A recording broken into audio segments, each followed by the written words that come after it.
Hello everyone. I hope this message finds you fit and fine. Please confirm if my voice is fine and you are all set to start.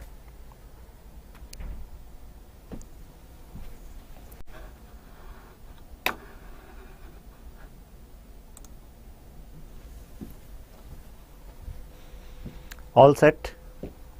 Great. So today we need to talk about Parliamentary System of India. And before we talk about Parliamentary System of India, we need to talk about Parliament as a word. My friends, there can be two set of questions. Means if we talk about prelims even, so there may be a question, which of the following features represent parliamentary system? And there may be another kind of question, which of the following feature represent features of Parliamentary System of India? So my point is that you should have clear demarcation in mind that there may be some features in parliamentary system which are not present in Parliamentary System of India. So how we can handle these kind of questions? When we have clear idea how this idea emerged, idea of parliament emerged, and in modern times what kind of features are there and how it is different from presidential system. Because another set of questions are difference between presidential and parliamentary system. This topic is important for prelims as well as mains. So in mains, you can take a look over these questions 2019 and 21. Even though we are starting, you just read this question. At least you should have an idea what kind of approach is needed. Parliament is a platform to deliberate, discuss and decide, not for disruptions in democracy. Comment. So why this question has been asked? Because there were reports that considerable amount of time of Parliament get wasted in these disruptions. So should we have some dedicated rules in Parliament so that this precious time of Parliament, money of ours which we have contributed as taxpayers can be saved?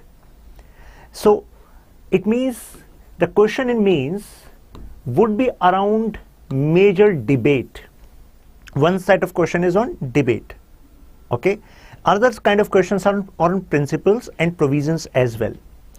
What are the merits and demerits of parliamentary system of government? So I would say this is a direct question, right? We are going to talk about merits and demerits within this session. Don't worry. What were the reasons for adopting the parliamentary system in India? Now, it is telling about reasons, asking about reasons. So we should have some clear, keywords in mind. Okay, when this question is asked, these are the keywords I have to produce, right? Along with this, since it is being asked in mains, you should also quote some famous constitutional assembly member. Okay, so this will add legitimacy to your answer. Now let's start with the idea, parliamentary form of government. Before we go, let's start with the word itself. Parliament.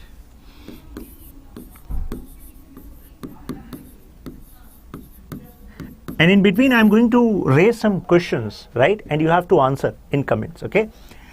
So this word parliament comes from the word parlor. So actually, this is a French word. French word. And this word means speaking. Act of speaking. And all of you know that in Parliament we talk about the different laws. Means our representatives who are member of this Parliament, they discuss on matters of importance, public importance, and that's how this lawmaking process happens. So it means speaking is essential part of Parliament, right? Now, is this a modern concept or this idea of Parliament was present in ancient time as well? It is said that within the ancient tribal societies also, there was a system of council.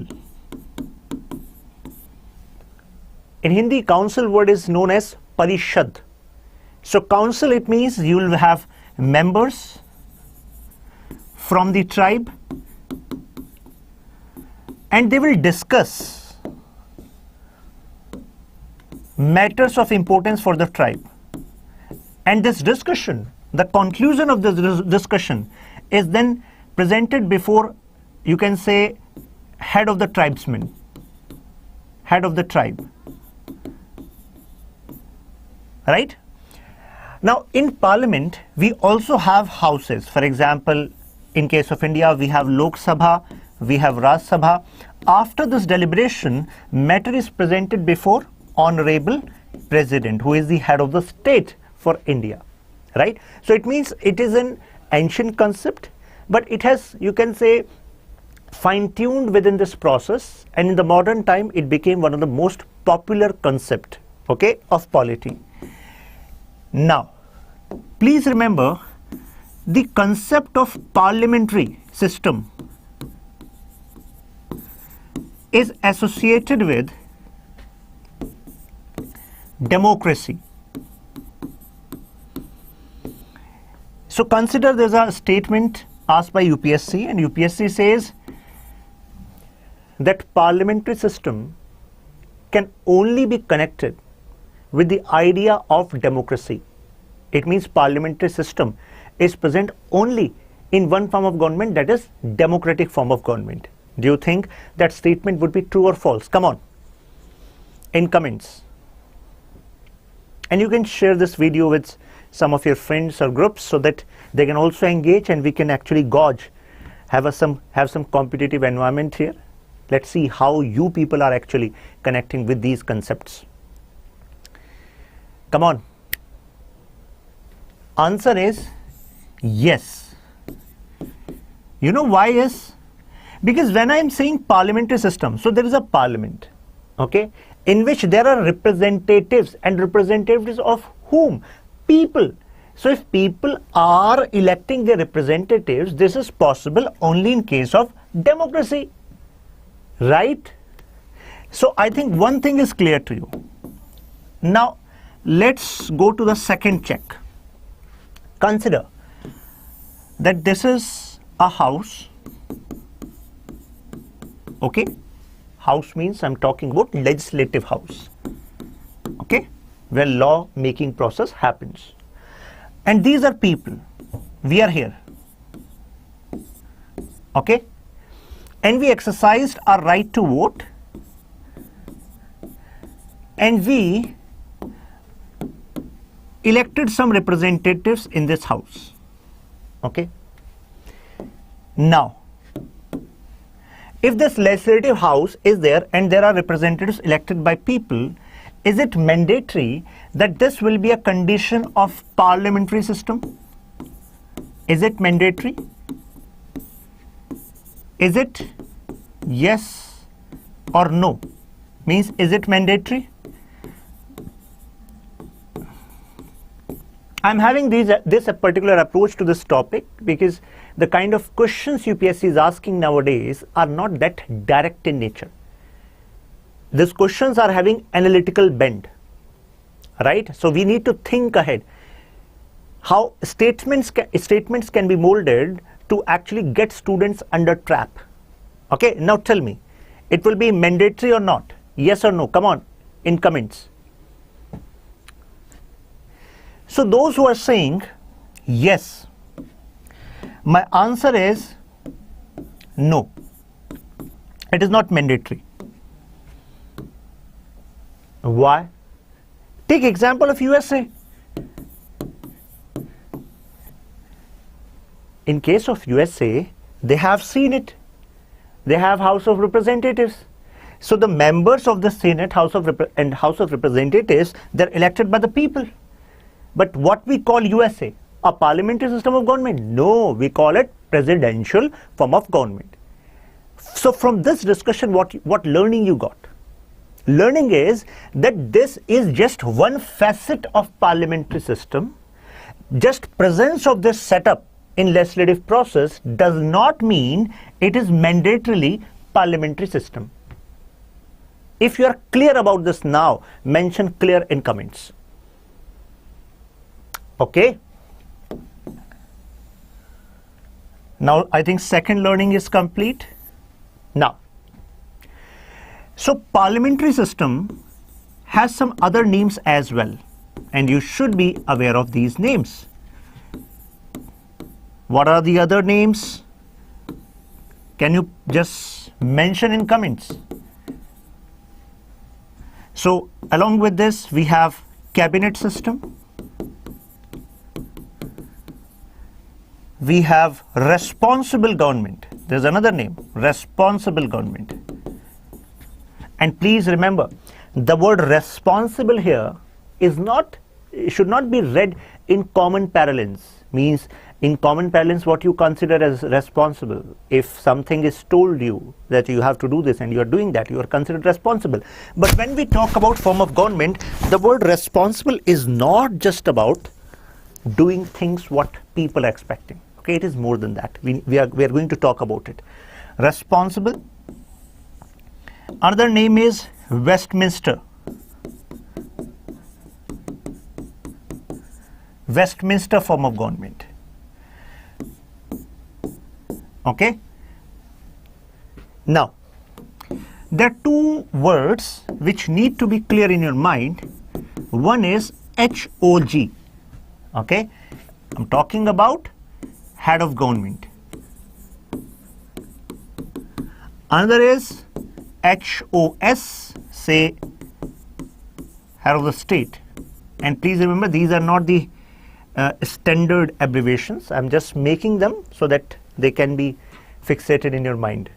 Now, in parliamentary form of government, there is general tradition that head of the government and head of the state will be different person. For example, in case of India, head of the state is president. And when it comes to head of the government, who is the head of the government? It is PM, Prime Minister. Okay. So in nominal sense, in titular sense, there are two words used, nominal, titular.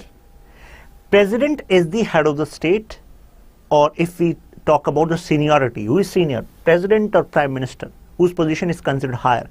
So position of president is considered higher, but real power resides in the hand of head of the government, that is prime minister. Okay, and there are some protocols here. If in some ceremony both prime minister and president are invited, and the cavalcade, the kafila of both are actually moving towards the venue, then there's coordination between security people that president has to actually come after prime minister. First prime minister has to reach. So their cavalcade will actually manage the speech so that when president is there, prime minister should be present there to receive honorable president.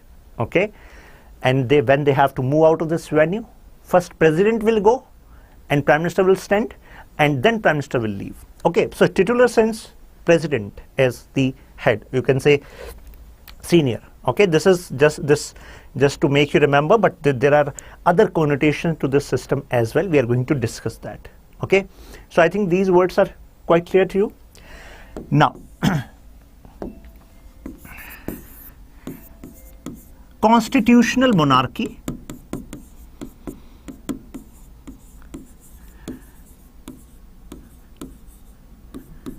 and parliamentary republic.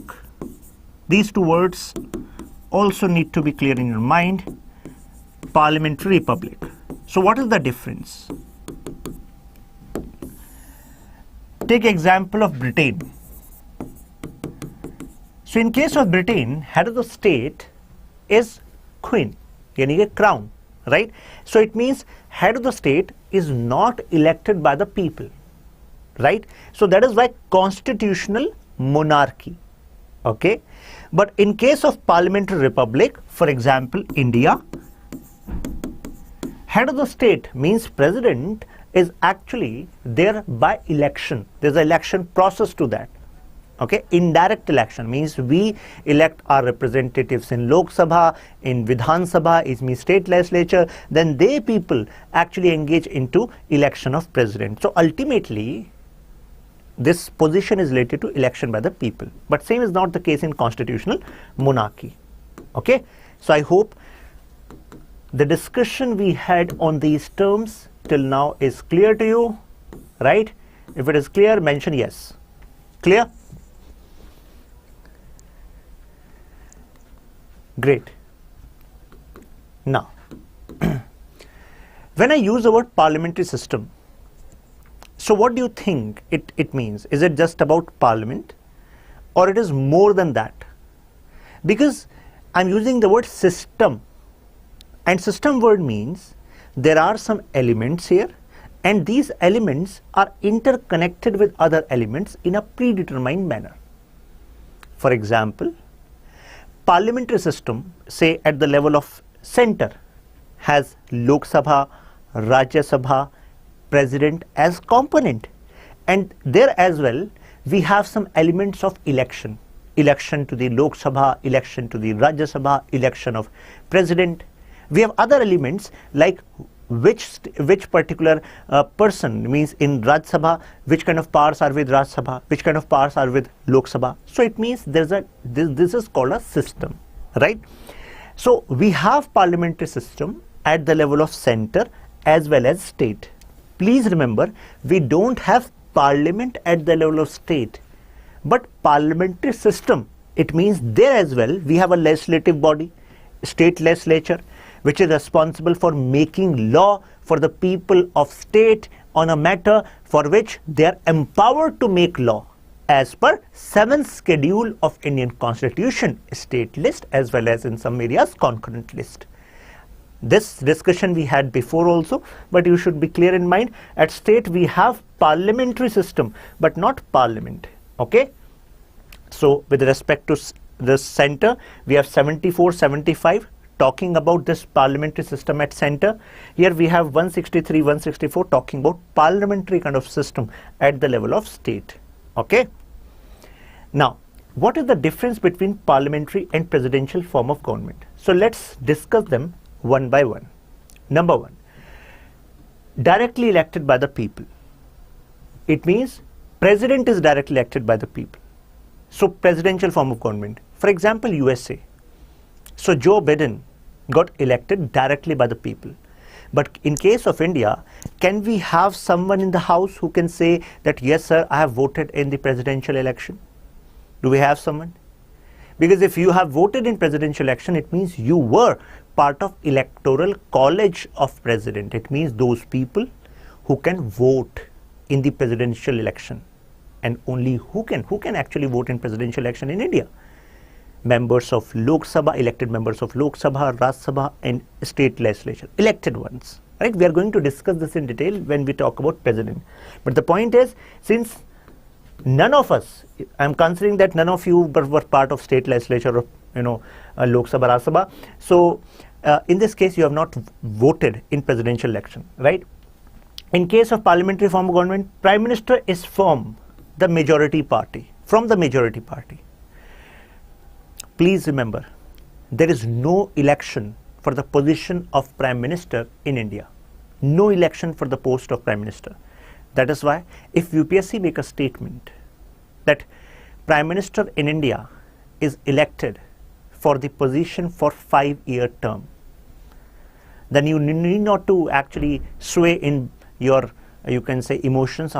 We have seen Modi ji there for 5 years. No, because we are talking about provision, process. So there's no provision of election for the post of prime minister. Modi ji got elected from Varanasi, and since his party BJP got majority in Lok Sabha, and BJP in majority in Lok Sabha said that we want Modi ji as prime minister, we want to say that he is our leader. That's how honorable president appointed Modi ji as prime minister.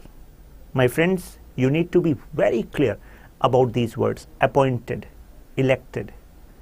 Okay, now president is supreme in case of presidential form of government, means real power lies with president. Central legislature is supreme. Why we are using the word central legislature is supreme? Why not we have said prime minister is supreme in parliamentary form of government? There's a reason for that. Because I also told you responsible government. It means government at the center, they are responsible to legislature. They are only actually having government till the time they have majority in Lok Sabha. So real power is with central legislature. Okay. Now separation of power. It means executive, legislature, judiciary, all three wings are separate. There's no overlapping there. But in case of parliamentary form of government, there is absence of separation of power. Absence means we have overlapping in legislature, executive. For example, Modi ji got elected from Varanasi, right? So he became member of legislature, he became member of parliament, Lok Sabha. But after that, he got appointed as Prime Minister of India. So it means he is part of legislature as well as executive. It means overlap system is there when it comes to parliamentary form of government. Okay. Now, independent branches are there. As I told you, clear separation, and clear separation in terms of working also. Independent branches with overlapping functions. Functions are overlapping also. For example, laws are made by legislature, but there are certain rules. There are certain rules which are made by executive as well. In literal terms, executive means the real job is to execute the laws which are made by parliament, accepted. But still, there are some rule making powers with cabinet as well. Okay. President, head of the state. Here president is the head of the state. So it means in this case, head of the state is president, right? But in case of India, real power is not with president, right? Real power is with head of the government, because head of the government is different. But in case of US, presidential form of government, head of the government is also president. It means in case of presidential form of government, HOG equal to HOS. Head of the state and head of the government are same. Okay. But here you can see there's a difference here. Okay. UPSC will not actually, I would say Lakshmikant has not dealt with this in detail, but I must tell you that there can be a case of parliamentary republic where head of the state and head of the government can be same as well. It means in case of India, you can clearly remember head of the state and head of the government are different. But there can be a case in parliamentary republic as well where head of the state and head of the government are same. But at that point, this head of the state, head of the government need to be responsible to the legislature. Okay, so there can be a way in parliamentary form of government as well. In the starting of lecture, I told you that there's a difference between when we say what is possible in parliamentary form of government, and second, what is possible, or you can say features of parliamentary system of India. So in Indian parliamentary system, there's difference. Okay. Individual leadership, as president is there, he is the real head, right? Now, collective leadership, it means PM along with Council of Minister is considered as government. President not accountable to the Congress, right? So it means president is having some law making power, and in this scenario, they are not accountable to Congress. But here, collective and individual responsibility is there. It means, collective responsibility means, the moment you lose confidence in the Lok Sabha, you have to resign. There can be a no confidence motion in Lok Sabha. That's why it is said that in parliamentary form of government, cabinet people, in Council of Ministers, they swim together and they sink together. Swim and sink together because they are collectively responsible. Individual responsibility means that ministers have to countersign the order, as all the orders are actually released in the name of executive head of the state. Head of the state is president, but you have to countersign. You are responsible for the actions done by your ministry, by your departments. Okay? And you have to be answerable to the house for them. Now let's understand the structure of Indian parliamentary system through this flow chart. It is quite easy. Number one, Indian parliament system has an executive branch, and within executive branch you have PM, cabinet ministers and administrative machinery. Please remember there are two kinds of executives.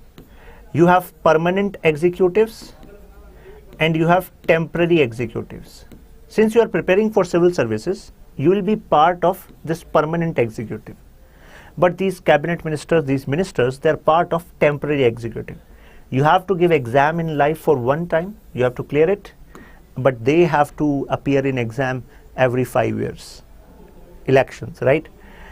Now, So this executive, it has both permanent and temporary executive. This is called government. Okay, this is called government. And in this government, head of the government is Prime Minister, and President is the head of the state. Okay, so in Indian parliamentary system, you have President, you have executive branch, you have legislature. Okay, so executive and President is quite clear to you. Now talking about legislature. So this system we have adopted from Westminster model. Westminster is a place where British Parliament is located, and that's why it became the famous, that Westminster model. So in India we have bicameral legislature. It means that two houses at the center, Lok Sabha, Raj Sabha, right? And this government is actually responsible to these houses, and specifically responsible to Lok Sabha. And why we are saying that government is responsible to Lok Sabha? Okay, please remember, when this word is used, parliamentary system of government, you will find a sentence that in parliamentary system of government, executive is responsible to legislature. But when it is used parliamentary system of India, you should be very specific here, that government at the center is responsible to Lok Sabha, because UPSC has asked this statement in 2015 prelims. So what is the difference, and why only Lok Sabha? Why not Raj Sabha? Why we are sidelining Raj Sabha? We are not sidelining Raj Sabha. It is due to a simple logic that this government is in place just because this government enjoys majority. The party, ruling party, enjoys majority in Lok Sabha, and that is why it is considered responsible to Lok Sabha. It is not like if any member of Raj Sabha wants to ask some question from minister or prime minister, then they can say no, we are only responsible to Lok Sabha. No, this is not the case. They have to answer their questions, their queries, right? But the point is, their government can actually lose their tenure, lose their time, only when they actually lose their majority in Lok Sabha. Okay. Now, features of parliamentary form of government. So president is considered as de jure head. It means head in terms of nominal and titular form, but real power, de facto head is prime minister. Article 74 provides that Council of Minister headed by Prime Minister to aid and advise the President in the exercise of his functions. Now there's a huge debate in Indian polity on the interpretation of Article 74, because some legal luminaries were of the view, since it is saying aid and advise, then this aid and advise will not be mandatory on President.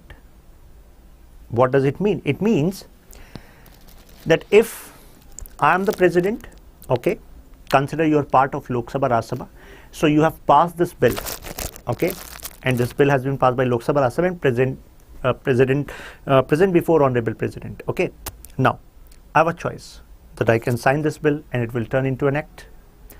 I can reject this bill.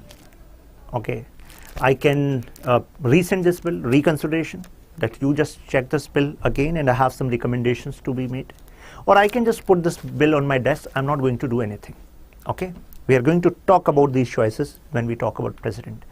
But the scenario is, but if you are Prime Minister and you have Council of Minister and you are advising me to sign this bill, will this advice be binding on me or not? So this has been a major debate.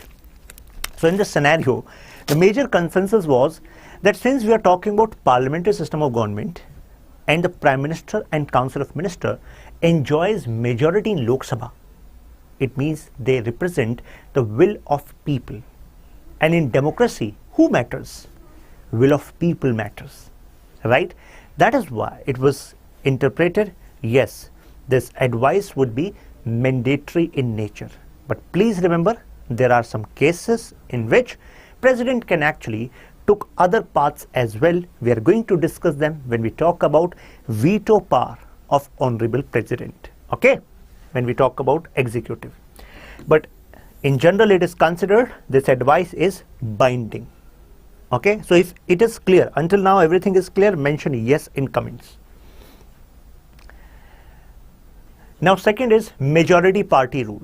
As I told you, in Lok Sabha, since Modi ji and his BJP enjoys majority. The majority members of BJP, they wrote a letter and they signed this letter and presented before Mr. Kovind, and that's how Modi ji got appointed. I'm using the word appoints. I'm not using the word elected, because election is a different exercise. Election, people vote in election, right? Now, other ministers, how they are going to be appointed? Now, what Modi ji is going to do, Modi ji is going to prepare a list. 1, 2, 3, 4. And in this list, he will say Satyendra, Raghavendra, Ravi. So, Modi ji will present this list to Honorable President, ki sir, now I am going to be the Prime Minister and I want these people as my ministers. Then Kovind ji, now tell me, this advice of Modi ji on the list of ministers, that the kind of ministers he wants, is it mandatory on Honorable President, or President will say, okay, I'm agreeing with Satyendra, I'm agreeing with Ravi, but I'm not agreeing with Raghavendra. So is it mandatory or not mandatory? Mention in comment. Come on. The advice is mandatory or not? Answer is, advice is mandatory.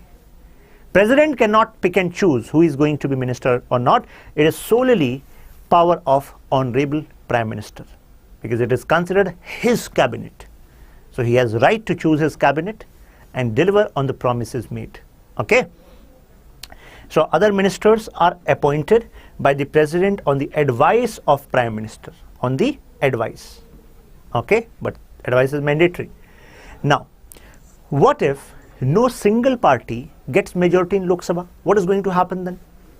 So then we have a method of coalition. Coalition means some parties will join hand and they together will say that we have more than 50% members standing together to form a government. So this can be done. So when no single party gets the majority, a coalition of parties, means parties coming together, may be invited by the President to form the government. Okay? Now please remember, with respect to coalition, there are other words, alliance, and there are two kinds of alliance, pre-poll alliance and post-poll alliance. But coalition word is different from alliance. Alliance means some parties came together. Okay?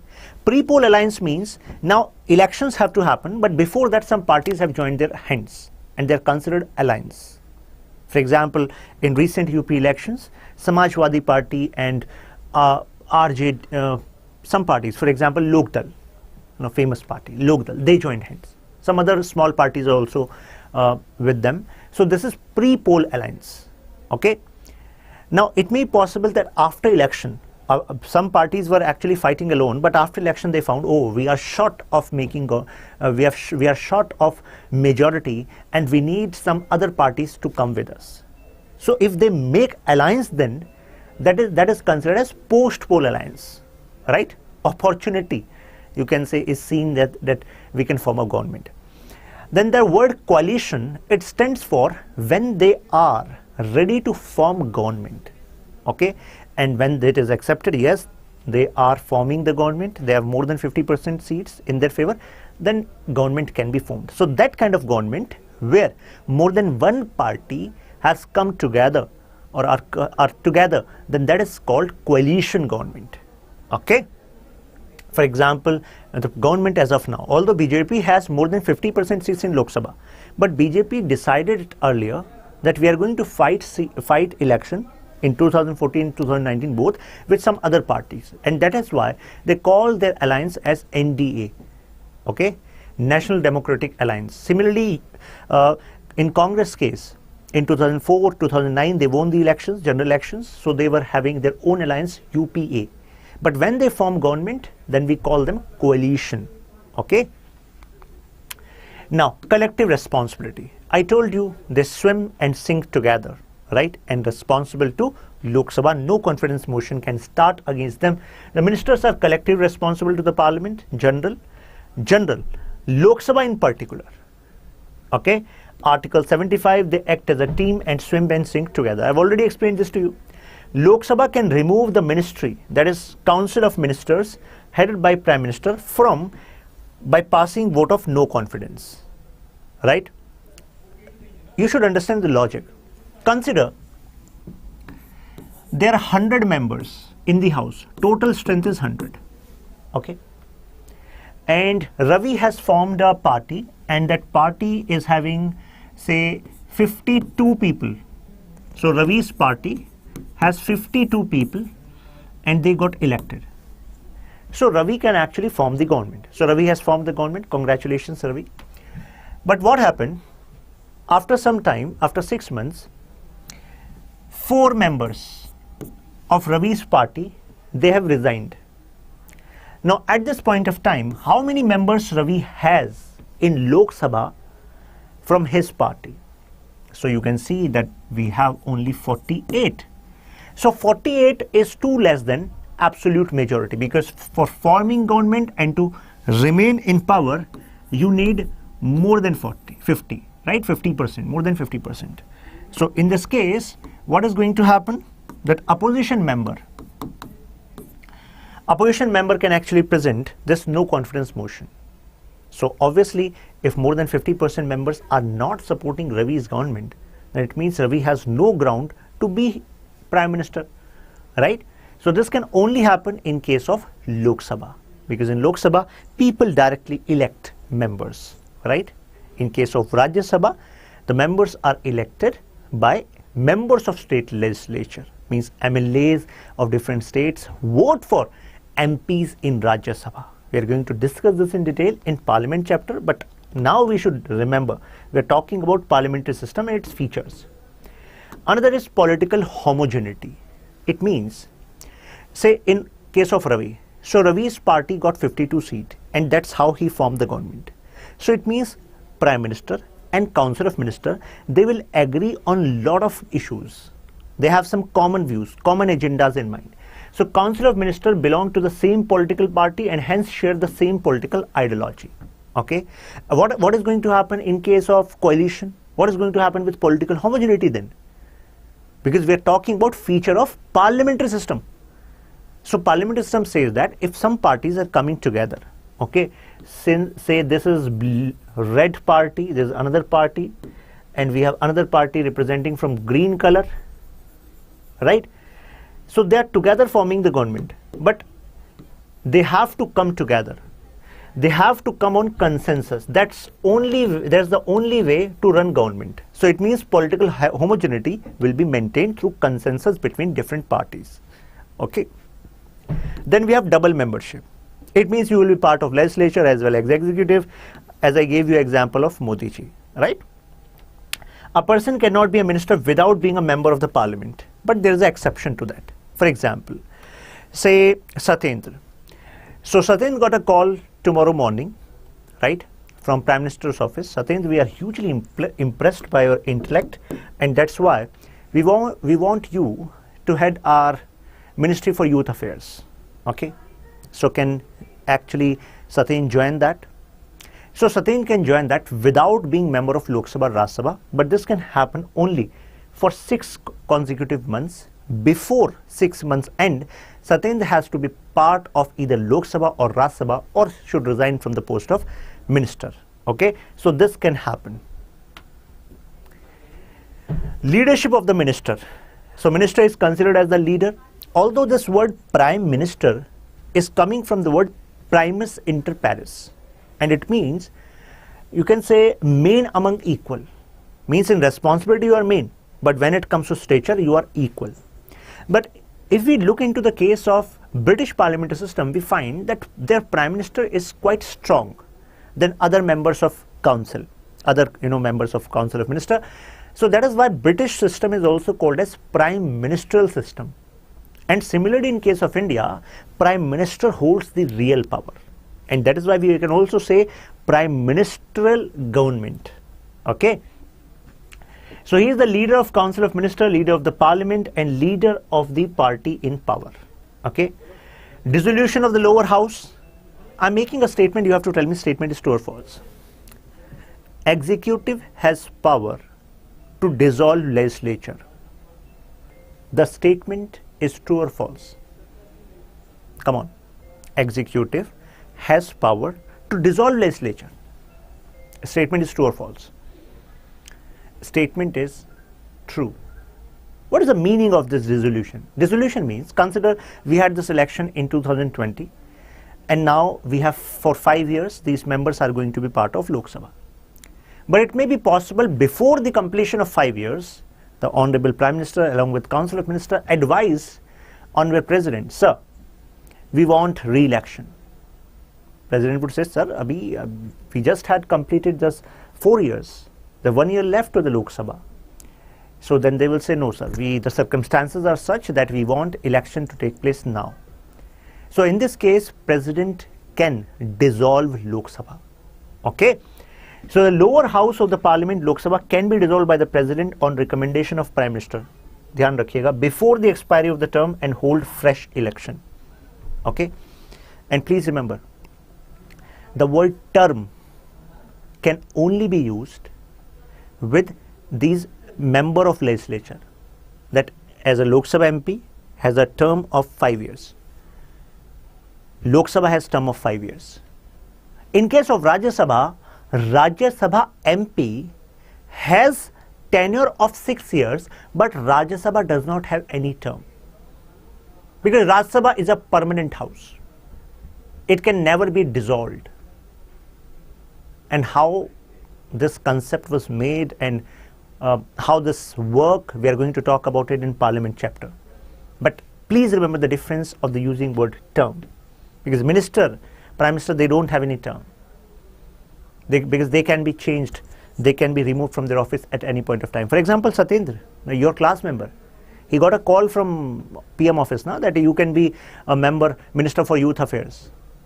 It may be possible next week, someone advises Honorable Prime Minister, sir, Satyendra is not fit for the job. Then Satyendra will receive a fax in the office. Ki beta, you have to actually go back to your home. Your job is done. No if, no but. Okay. So no recourse to this particular firing. So that's why, because Satyendra does not have any term, no security of tenure. The executive enjoys the right to get legislature dissolved. This right is with executive. Okay. In a parliamentary system. Clear? Consider UPSC make another statement that in Indian parliamentary system, Rajya Sabha has power to get union government removed before 5 years. That statement would be true or false?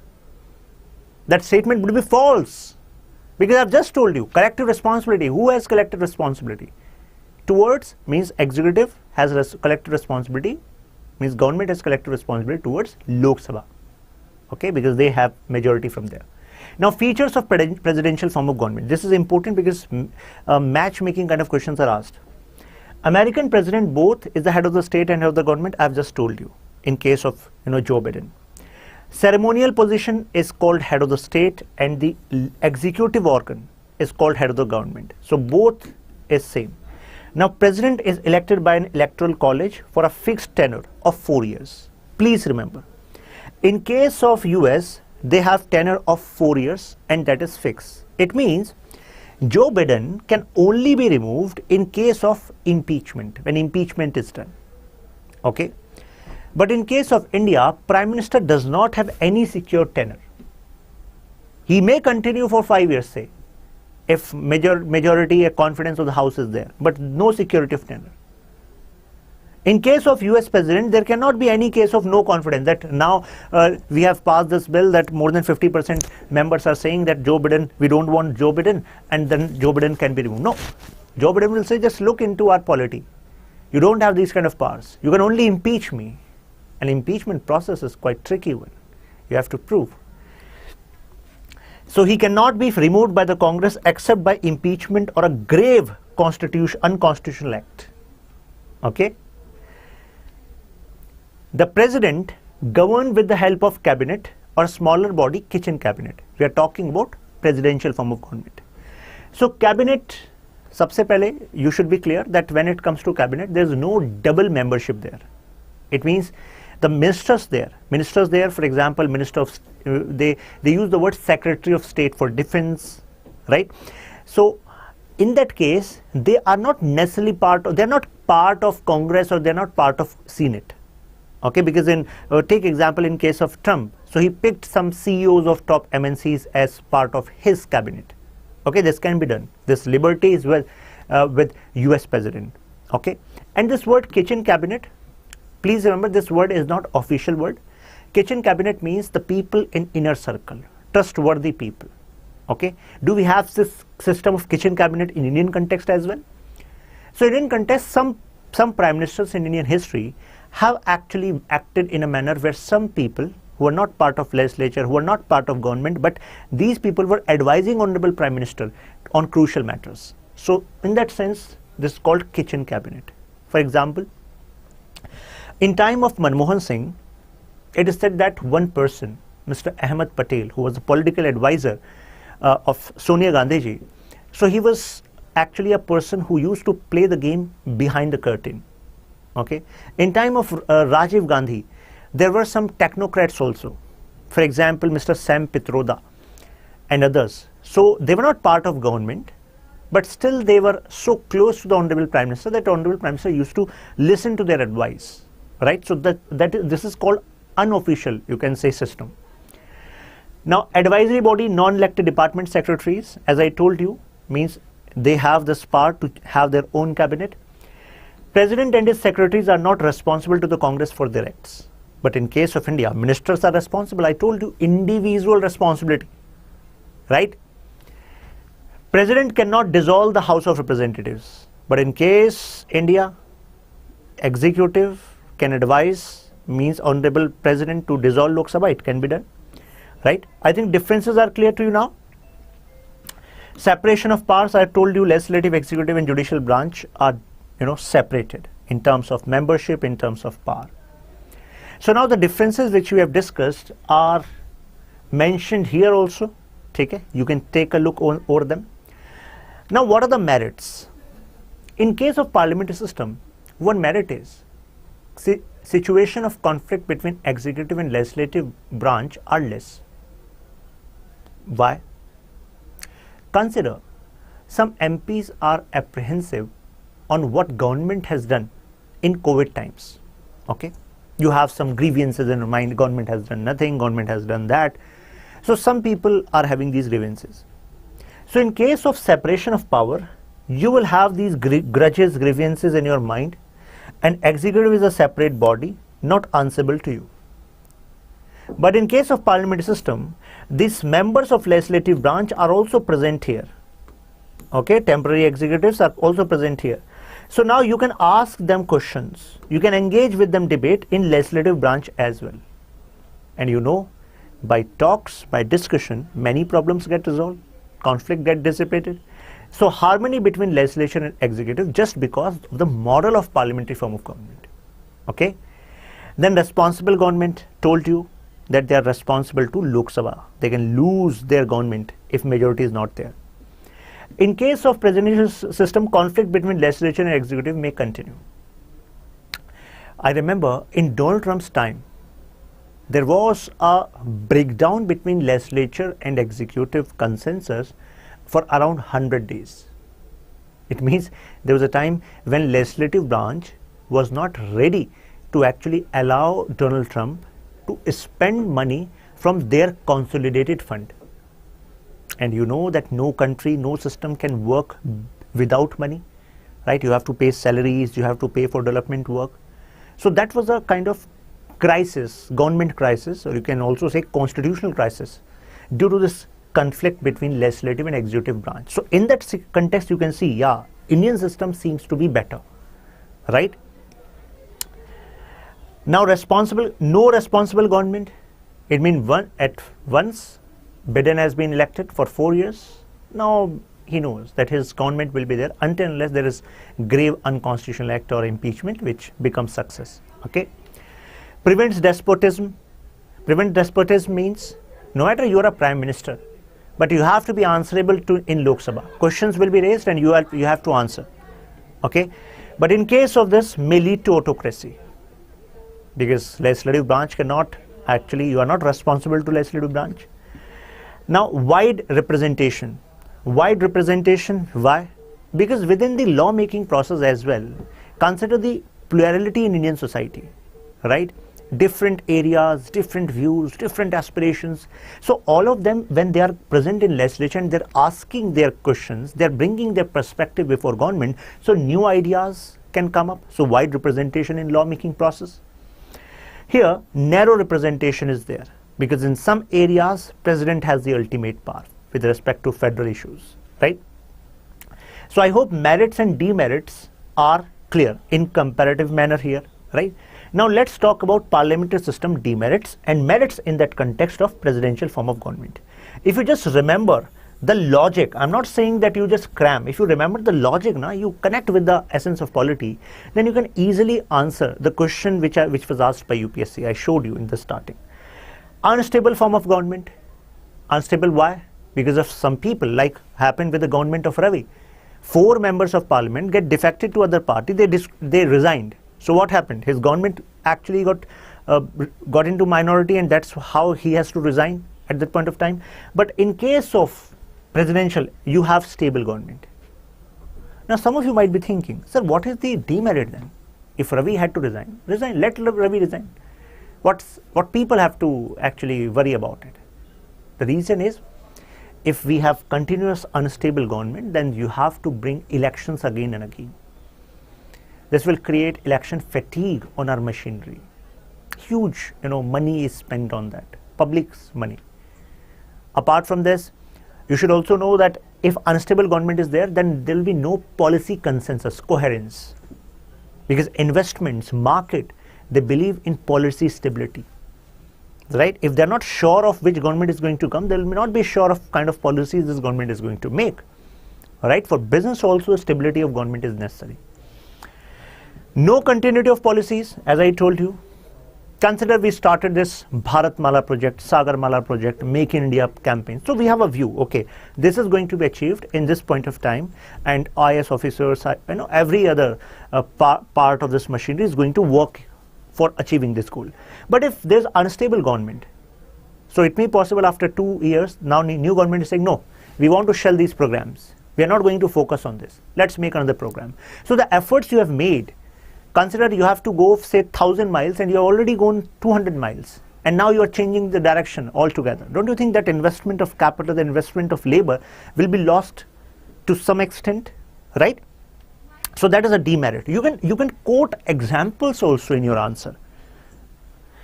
Merits, stable government, definiteness in policies. Yeah, these are the policies which are going to continue at least for 4 years, right? Again, separation of power, this system. Based on separation of power, presidential system. Government by amateur, government by experts. Now, what is the difference? In case of parliamentary system, I told you, double membership. It means members who are part of legislature are often become part of executive, right? Now it may be possible someone is being appointed as defense minister, but he has no idea what is the difference between a pistol or other kind of gun, right? And he has to sign on the official contracts. So he will be dependent on the bureaucracy, right? We are clear about this. But when it comes to long-term vision on or you can say in a minister, then if he is having some expertise on those matters, then it can definitely add value to that ministry. But this happens in case of presidential. For example, if someone is made Secretary of State, sometimes those people are having, long history of exposure to foreign policies. If someone is made head of, say, internal security, so it may be possible that person is belonging to that particular class, right? He has worked as a member of the body responsible for internal security earlier. But in this context, I feel that Indian government has found good solution. Can you give example why this merit and this demerit, government by amateur, can be considered as wrong in present context? Because government has done something to actually bring experts on board. Take example, who is our foreign minister? Mr. S. Shashank, right? Former Indian Foreign Service officer, he was foreign secretary. So he's an expert heading our foreign ministry, right? Take example of Hardeep S. Puri, foreign minister. He was also part of IFS, Indian Foreign Service officer, right? So government is also taking up many IAS officers, IPS officers, and they're also given ministerial berths. So it means that expertise are being actually added in the parliamentary form of government as well due to some actions by government. Okay, so if everything is clear until this point, mention yes. Clear? Now, reasons for adopting parliamentary system. Now, read the reasoning of Mr. K. M. Munshi. He said, parliamentary form of government has evolved in India during these British time. And this responsible form of government, the idea of responsible government, was actually brought by Britishers in this scenario. So it's not like earlier governments or our kings were not responsible. I told you responsible means whoever is going to be the executive branch, they're going to be responsible to legislative branch. Okay.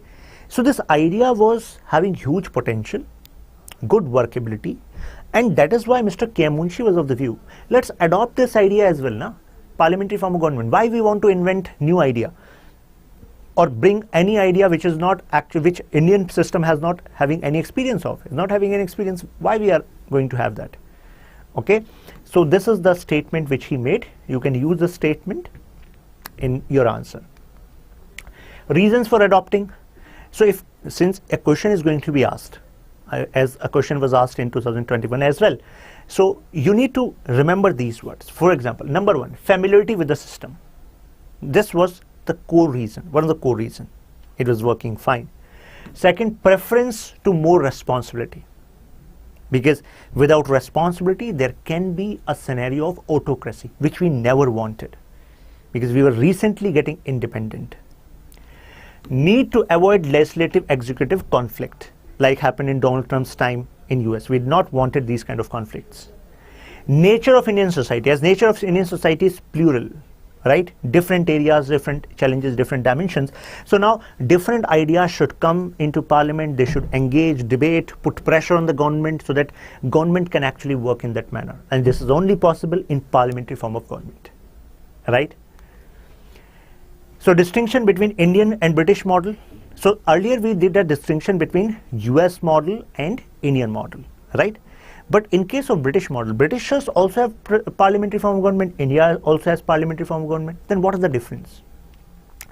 In case of India, we have elected president as head of the state. In case of Britain, we have monarchical system. I told you, constitutional monarchy. Head of the state is queen. So parliament is not supreme in India and enjoys limited power. Okay, because we have constitutional supremacy. Okay, but in case of Britain, their parliament is supreme, parliament is sovereign. We have a one document which we call as constitution, basic rule book. But in case of parliament, they have unwritten constitution. It means parliament has power to actually declare, oh, this particular law is going to be considered as part of constitution now. So it means ultimate power lies with parliament. Okay, this difference should be clear in your mind. Will be used in prelims as well as mains. Prime Minister, member of any of the two houses. For example, Manmohan Singh ji, when he was Prime Minister, so he was once part of Rajya Sabha. Modi ji, he was member of Lok Sabha. Prime Minister, in case of Britain, is a member of lower house, House of Commons of the Parliament. Okay, so there's a difference, right? Prime Minister in Britain need to be member of House of Commons, lower house, but in this case can be of any house. A person who is not a member cannot be appointed as minister. Only exception I told you, this 6-month period, right? Like Satyendra was appointed of minister of which ministry? Ministry of Youth Affairs, right? Now, members of parliament are appointed as ministers in this case, has a system of legal responsibility by the minister. It means ministers are required to countersign the official acts of the head of state, and in this case there has no system of legal responsibility of the minister. It means minister is going to countersign that yes, this is the order issued by minister, but legal responsibility is not there. When I'm saying legal responsibility, you should not consider that we are saying that, okay, if minister has done corruption during his tenure, then we will not be able to file any complaint against minister. No, this is not the way. Here it is in this scenario that a minister is also going to enjoy some privileges. Okay, the acts which are done in official capacity, right, will not be considered that minister is legally responsible for that. In case of corruption, then definitely legal responsibility will be there. But it is not like everything which ministers say, minister do, can be used in court of law. Okay, there will be a layer of protection to the concerned minister so that minister can work freely. No concept of shadow cabinet. And here there's a concept of shadow cabinet. What is shadow cabinet? Take example. सबसे पहले you should know that this is an informal scenario but used in Britain. What does it mean?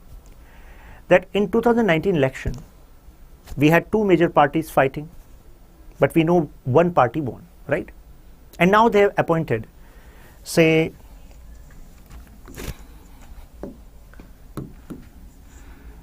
Minister A, B, C. So these are ministers. These are ministers, okay, in the current government. I'm talking about shadow cabinet.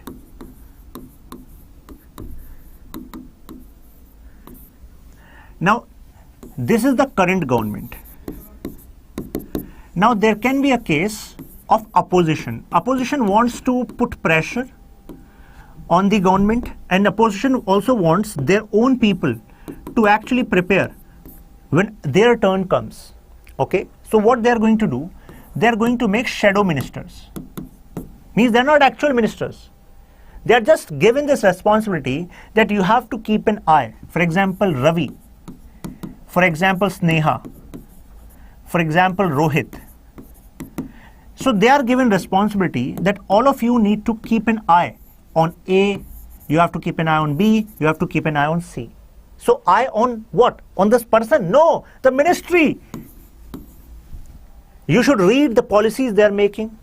You should know about the challenges in their department ministries so that you can ask meaningful questions in the legislature, and by the time next election comes, you are prepared. Yes, when new government is going to form, then you will be in their place.